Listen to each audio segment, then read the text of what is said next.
주셔서 예수님의 이름으로 기도합나이다. 아멘.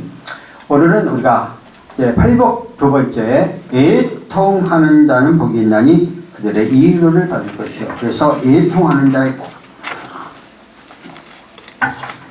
자, 우리가 애통하는 자의 복이 무엇일까 하는 것들을 한번 생각해 보십시다. 성도는 자신의 죄의 영적 무능을 생각할 때 슬퍼하고 동시에 죽어가는 남의 영혼을 보고 애통하는 것. 이처럼 영혼을 소생시키기 위해 해산의 수고를 하면서 애통하는 자는 반드시 하나님의 위로를 받고 모든 애통에 대한 소개를 하고 있습니다. 자, 쉽게 이야기하면은 하나님의 은혜를 알지 못하는 사람을 볼 때에, 구원받지 못하는 사람을 볼 때에 그 영혼을 불쌍히 여기는 그런 마음을 갖고 있는 것이 한말로 말해서 애통이다. 이렇게 이야기를 하고 있습니다. 그럼 우리 38페이지 주님께서 말씀하시는 애통, 슬퍼함은 어떤 것입니까? 우리가 저번주에 심령이 가난한 자는 복이 있나니 하고 그렇게 말을 했습니다. 그 말씀을 통해서 내 마음, 내 심령을 비우는 자, 깨끗하게 하는 자는 복이 있다. 오늘 본문은 한 걸음 더 나아가서 기뻐하는 자, 즐거워하는 자가 복이 있다 하지 않고 슬퍼하는 자, 애통하는 자가 복이 있다고 말씀하고 있습니다. 왜 슬퍼하는 것이 복이 있는가? 우리 주께서 말씀하시는 애통, 슬픔은 어떤 슬픔인가?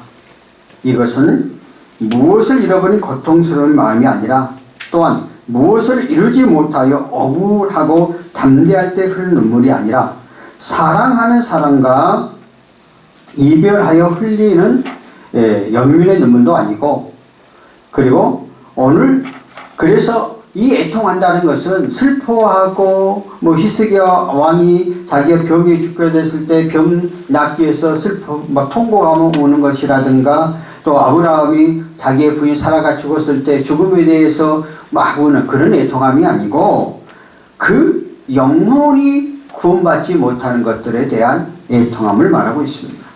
그래서 오늘 본문 3절에 심령이 가난한 자가 자신의 가난에 마음속 깊이 느끼고 하나님의 은혜를 사랑 없이는 존재할 수 없는 것을 알게 될 때에 주께서 의지하고 살아가며 하나님을 통치하게 되고 그 나라의 영광에 동참하고 천국을 소유하는 것으로 만족하는 것처럼, 진실로 애통하는 자는 영적인 문제로 자신이 죄에 대하여 깊이 슬퍼하고 회개의 눈물을 흘리는 사람이다. 그렇게 말을 하고 있습니다. 그래서 예를 들어 사도 바울에 대해서 이야기를 했죠. 여기 사도 바울이 로마서 7장 19절 또 21절 24절을 한번 볼까요?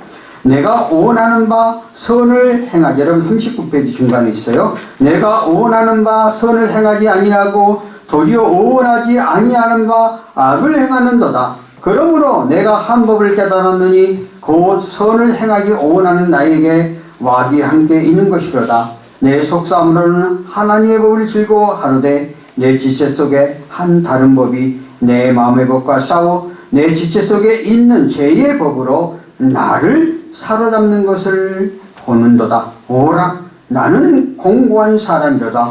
이 사망의 몸에서 누가 건져내랴. 이것은 사도 바울이 복음을 전하고 수없이 많은 예수 앞에 변화시킬 때 자기의 심정을 털어냈어요. 사도 바울은 어떤 사람이었어요?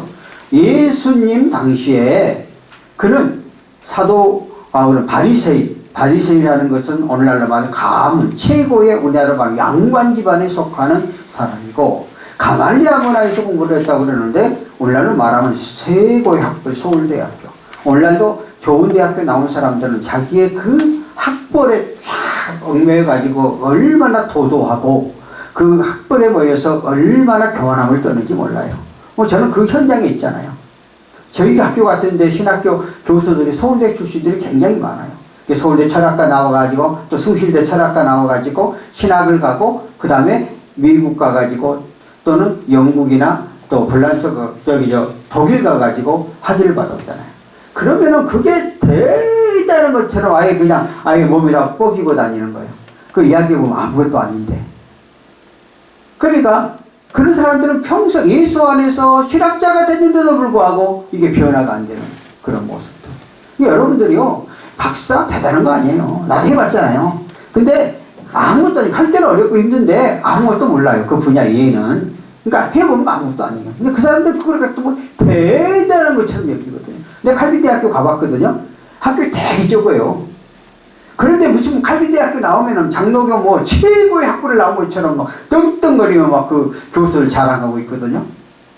그런데 우리나라 대학교에 비하면 그것도 시골이야. 저 시골에 그것도 비행기 타고 그것도 저 큰 비행기 못 가가지고요. 그 16인승인가 그 타는 거 있잖아요. 막 그 프로펠러 돌리고 막 올라 그거 타고 그 내 칼빈대학을 갔다 왔거든요. 그러니까 그 미국에 저 한쪽 기둥이 있어요. 그런데도 거기 나오면서 갔다 온 사람들 보면 뭐 대단한 것처럼 여기는 겁니다. 근데 사도 바울도 그렇게 여겼어요.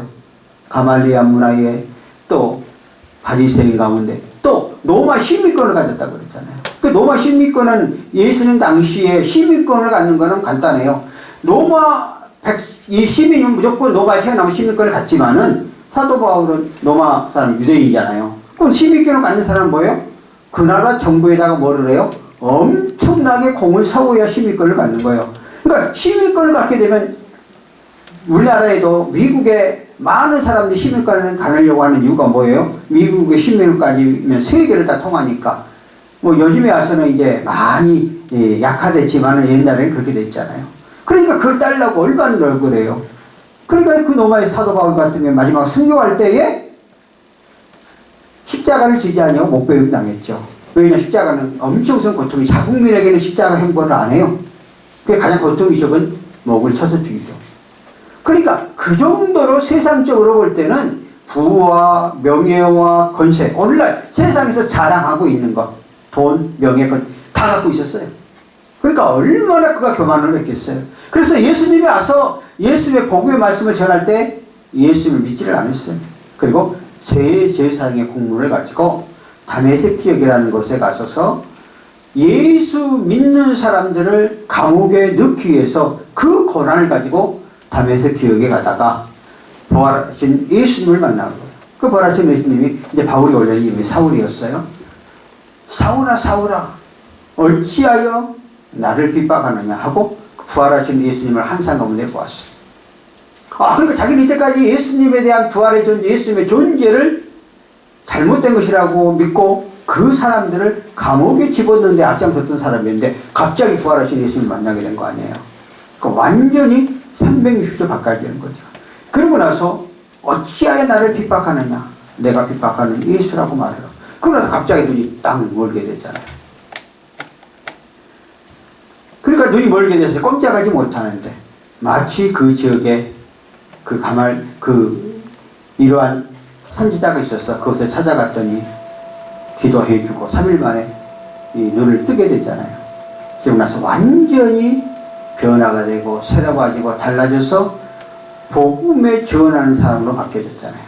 그러고 나서 그 이후에 예수님의 사도가 예수님의 종이 되어서 아시아, 유럽 곳곳에 1차 사도행전에 보면은 1차, 2차, 3차 마지막 로마의 복음 전화, 결국 로마의 순교까지 했잖아요. 그런데 이 로마서는 바로 그가 로마의 복음을 전하러 갔었던 얘기니까 그가 말년했었던 얘기예요. 그런데도 그가 직접적으로 예수를 만나고 체험하고 자기가 갖고 있던 세상의 명예, 부, 권세 모든 것들을 배선물로 여기고 예수를 믿게 되면 그 당시 가문에서 수출되는 거거든요. 그러니까 모든 명예 다 버린 거예요. 그런데도 불구하고 그가 복음을 전하러 다니면서 그렇게 하나님의 은혜를 통해서 새롭게 변화되고 달라지고 새로워졌는데도 불구하고 그의 마음속에는 언제나 두 가지의 마음이 존재한다는 거예요. 때로는 어느 때는 정말 은혜가 넘치고 사랑이 넘치고 모든 것을 다해 주 영광을 위해서 때로는 또 그 마음속에 내가 왜 이렇게 하지? 나는 뭔가 하고 자기의 그러한 허탈한 두 가지의 마음 가운데 속에서 늘 다투고 있다 하는 것들에 대해서 말하고 있습니다. 그래서 늘 뭐라고 해요? 내 지체 속에 다른 법이 내 마음의 법과 싸워 내 지체 속에 있는 죄의 법이 나를 사로잡는 것을 본도다. 오늘 저와 여러분, 저를 통해서도 마찬가지예요. 여러분이 여러분의 삶 가운데 속에서 내가 예수 그리스도를 믿고 하나님의 말씀대로 살아가고 하나님의 뜻대로 살아가고 다짐을 해서 내가 교회에 와서 열심히 시간과 물질과 마음을 투자해서 봉사를 하고 헌신을 해 나가는데 가끔가다 같은 성도 안에 또 주변 사람들에게 어떤 것들이 부딪히게 되어지면 내 마음속에 두 가지의 마음을 갈등을 갖지 않아요. 이럴 수 있을까? 내가 꼭 교회 나와야 되는 거야. 또 여러분이 주의 일을 열심히 하면 더 하나님이 우리의 삶 가운데 속에서 만사 형통하게 만들어줘야 되는데 때로는 어렵고 힘든 일이 우리 앞에 부딪혀요. 그러게 될 때에 우리는 두 가지의 마음속에서 늘 갈등을 한다는 거예요. 오늘 말씀을 전하는 제 자신도 마찬가지예요.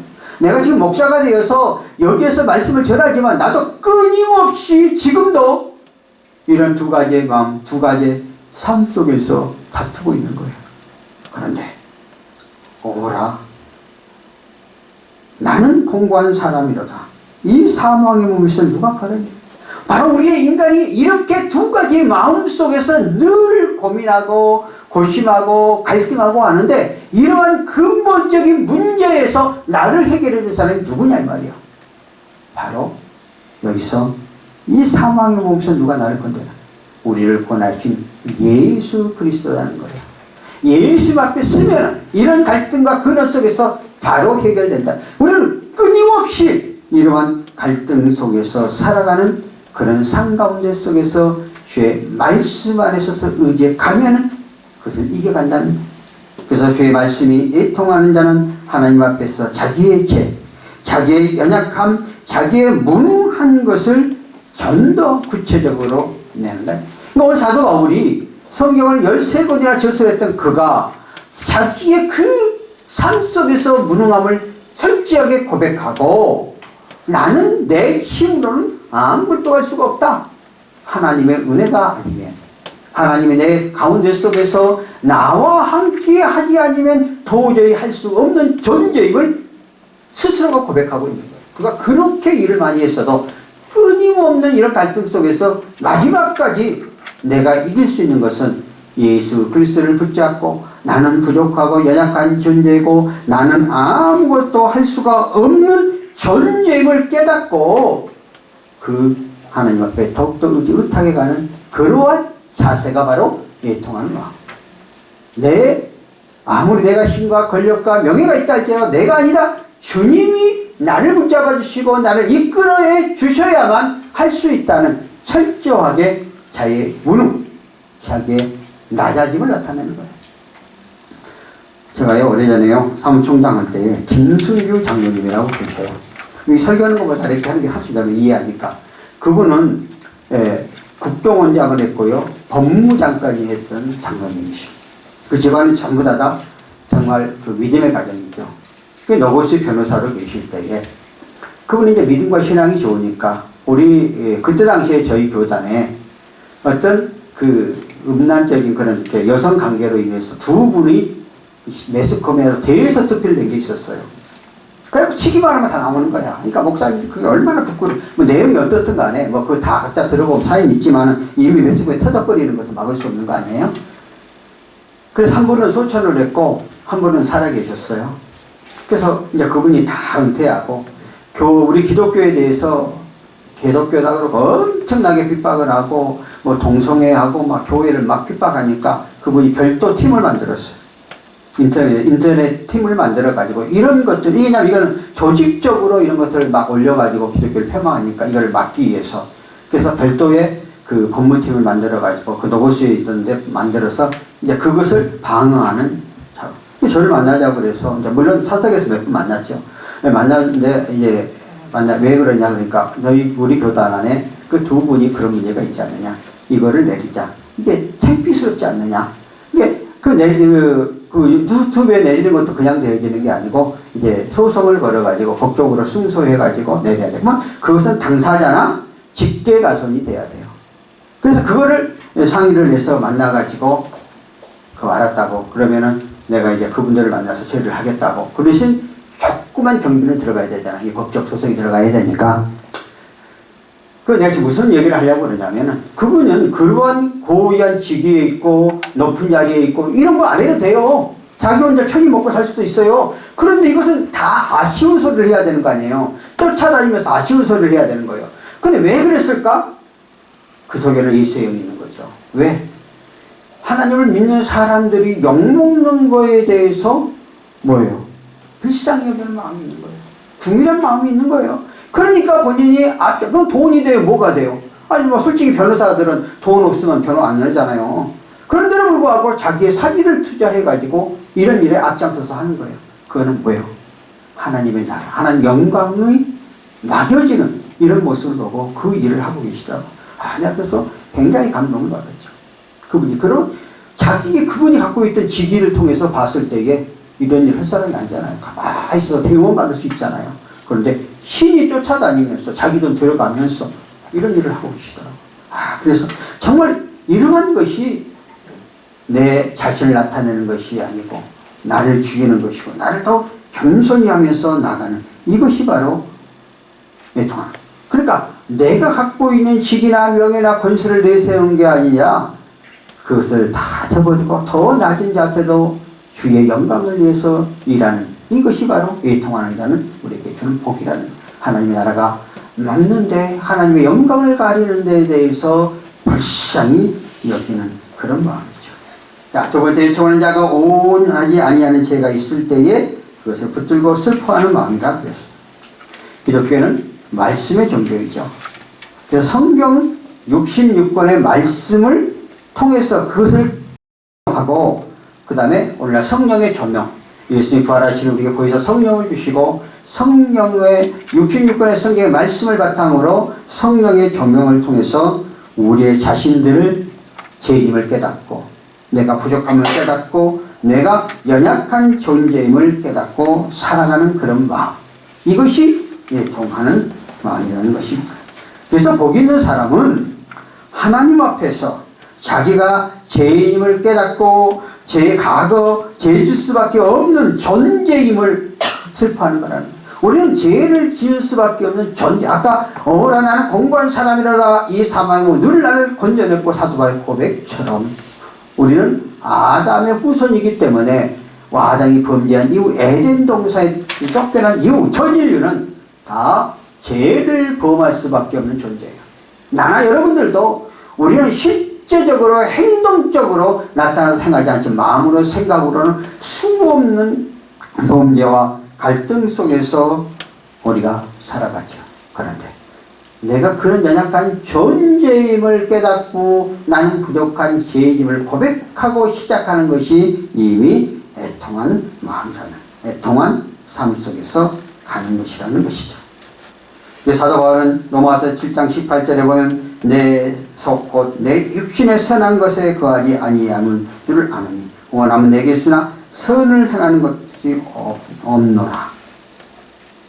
내가 내 임의적으로 해나가서는 안 된다는 거예요. 내 속에 예수가 들어왔을 때 예수를 바라보고 나가야 된다. 계속해서 로마서 7장 19절에 보니까 내가 원하는 바 선을 행하지 아니하고 도리어 원하지 않은 바 악을 행하는도다. 우리는 이미 피조물로 태어난 우리는 이러한 존재 속에서 우리가 살아가도록 우리를 만들어줬다 하는 것들에 대해서 말씀하고 있는 것을 볼 수가 있습니다.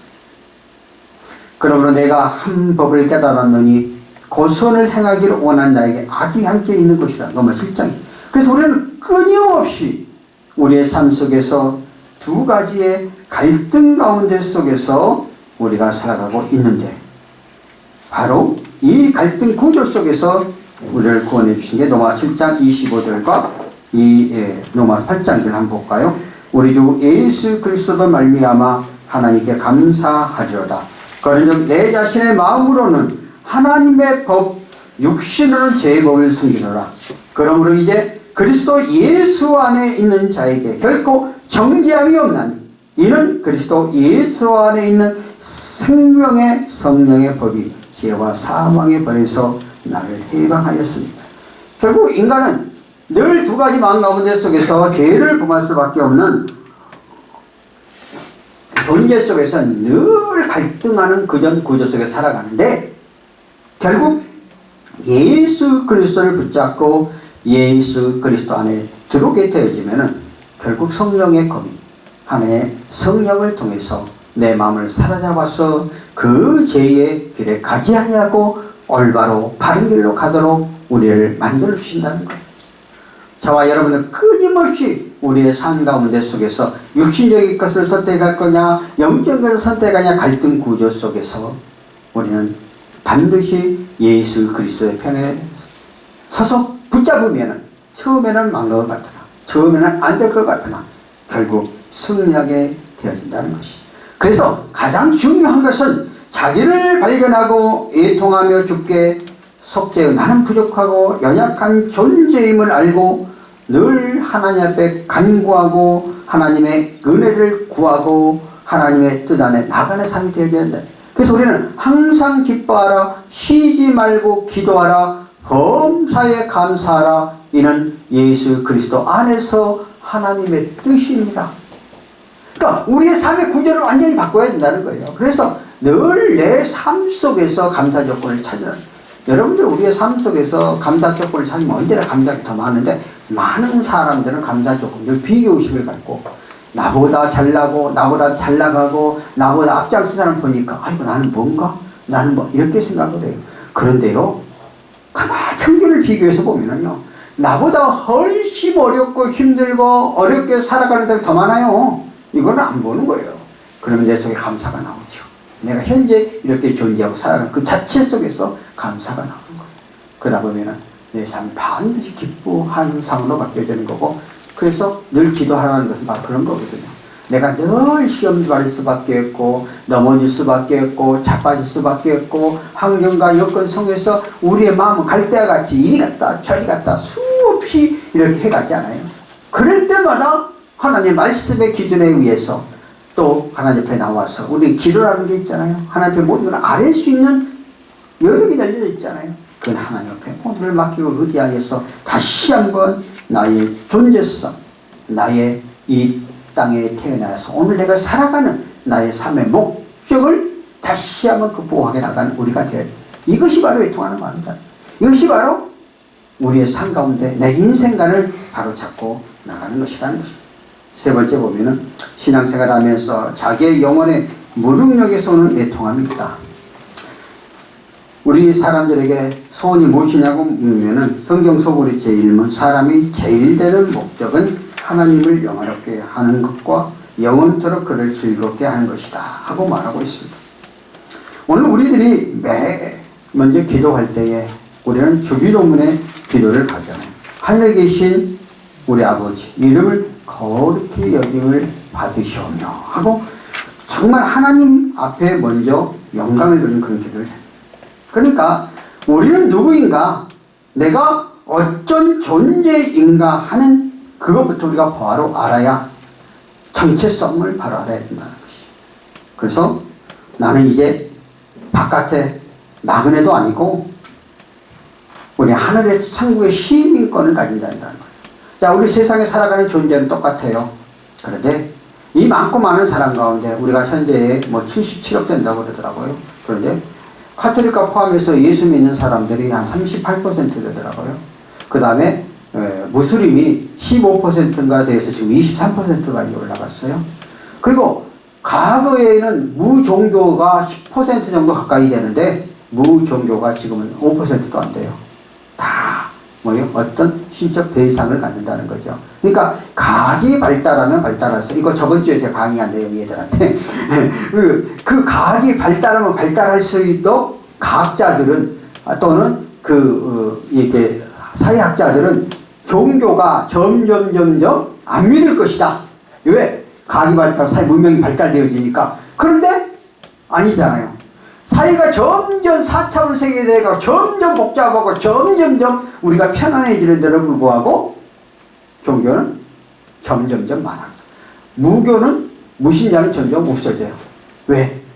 바로 인간에게는 영적인 것에 만족을 느껴야 돼요. 그래서 인간은 육과 영혼이 있어요.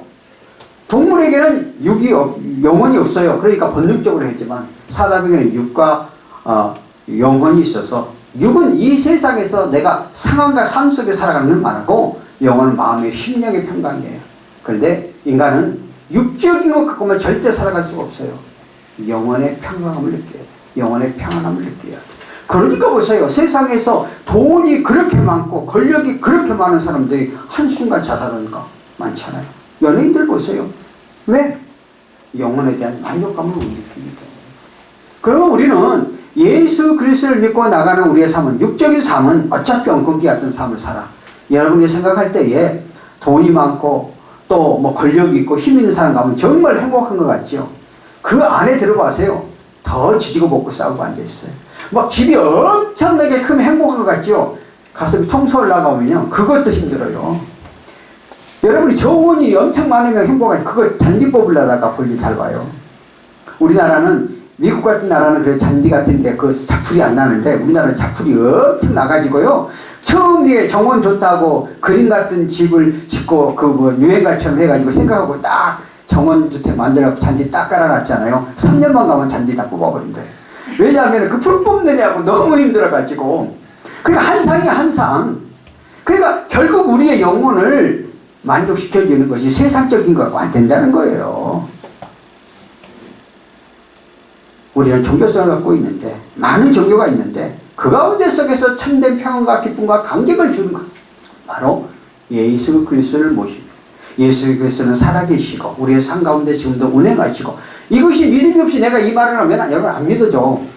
그런데 여러분들이 성령을 체험하게 되면 이것이 확신이 생겨.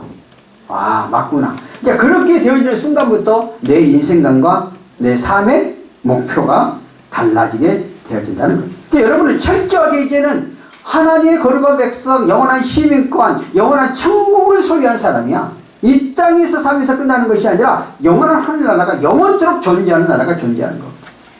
그러니까 이것을 바라보고 살아가는 삶이 되어야 돼.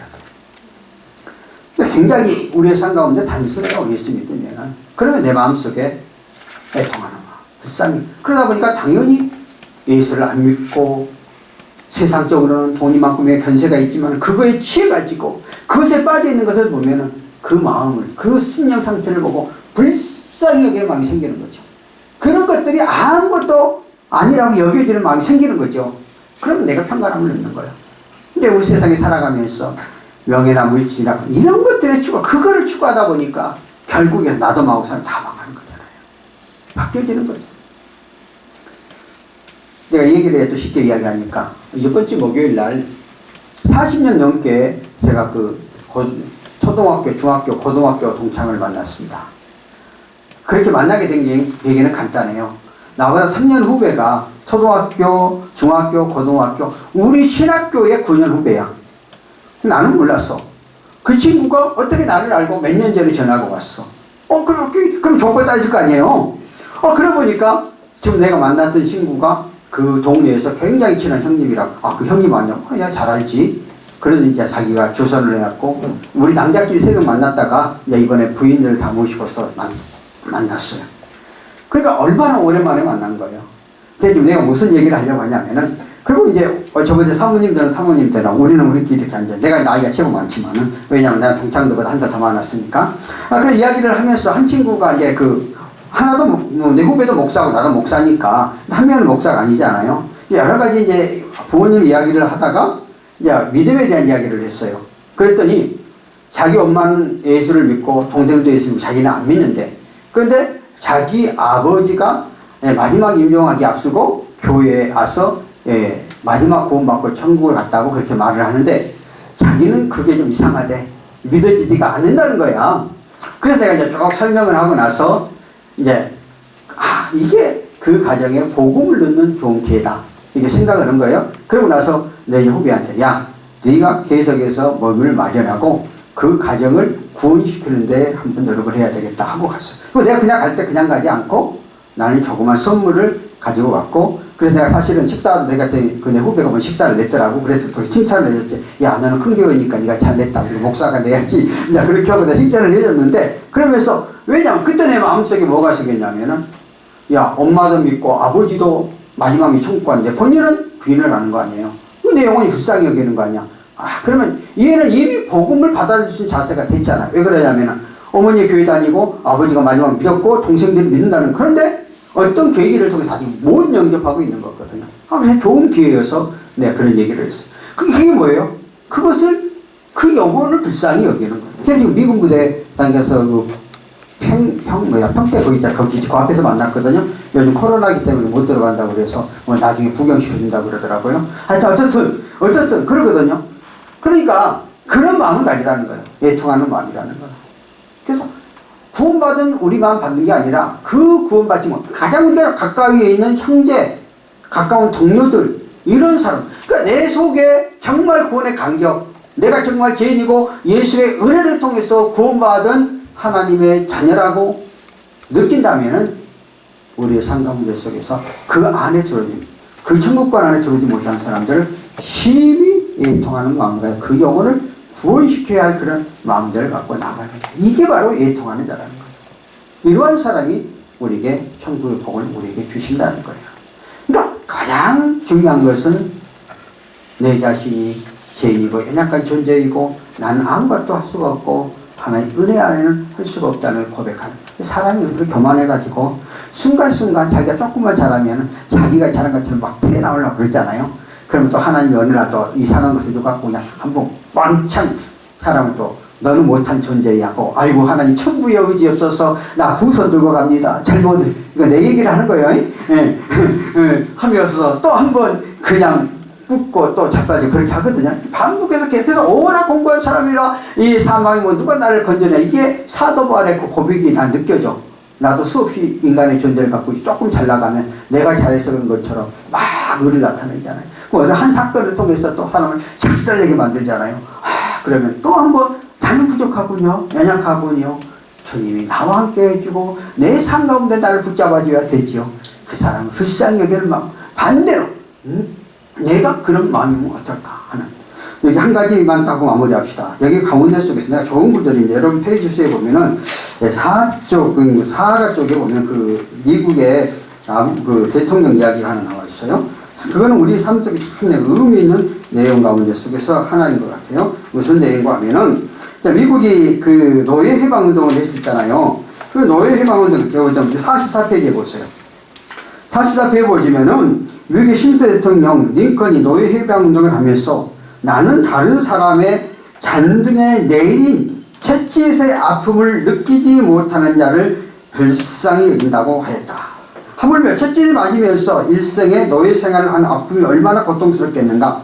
그들의 노예에서 해방시키려는 아브라함 링컨의 마음이 인간 사랑이 지금까지 많은 사람의 존경을 받는 대상이었다. 자, 아브라함 링컨이 노예 해방 운동을 할 때에 흑인들이 똑같은 인간인데 그 채찍을 맞아가면서 그 고통을 하게 느껴보는 거예요. 그러니까 이건 아니지 하고 해방운동 시작했다는 거 아니야. 그러니까 오늘 저와 여러분들이 우리의 삶 속에서 애통하는 너무 불쌍히 여기고 그 사람을 상대방을 생각해 보자는 거예요. 그러면 이해한다는 거예요. 근데 내가 늘 말하는 게 용서하지 못하는 것을 용서하는 것이 예수님의 사랑이에요. 나도 맨날 내 입으로 이러고 다녀요. 근데 내 마음속에는 순간순간 어떤 사람은 용서가 안 될 때도 있어요. 그러면 또 입으로 되새기는 거야. 또 되새기면서 그러나 내 속에 이미 대못이 바뀌었으니까 모습 뽑았는데도 상처는 있어. 아직 아무 일은 안 해. 그래도 그렇게 해보려고 노력하는 거예요. 저것을 불쌍히 여기고 궁일이 여기고. 성경은 뭐라고 그랬어요? 하나님께서 그 나를 악하게 하고 나를 힘들게 하고 나를 어렵게 하는 사람들을 위해서 기도하면은 그 사람이 받을 만한 그릇이 못 되면은 그것이 나 누구한테 온다고? 나한테 온다고 해서 나한테. 이게 원리야. 이 사람 그거 참 어렵잖아요. 해보도록 노력을 해야 돼. 그럼 나도 모르게 세월이 지나가면 점점 내 겉모양은 부패해가나 내 심령은 날로 세워져. 겉모양이 부패한다는 건 나이가 드니까 당연히 얼굴이 쭈그러들고 하지만은 심령은 날로 세워진다는 거예요. 이게 바로 애통하는 마음이라는 거예요.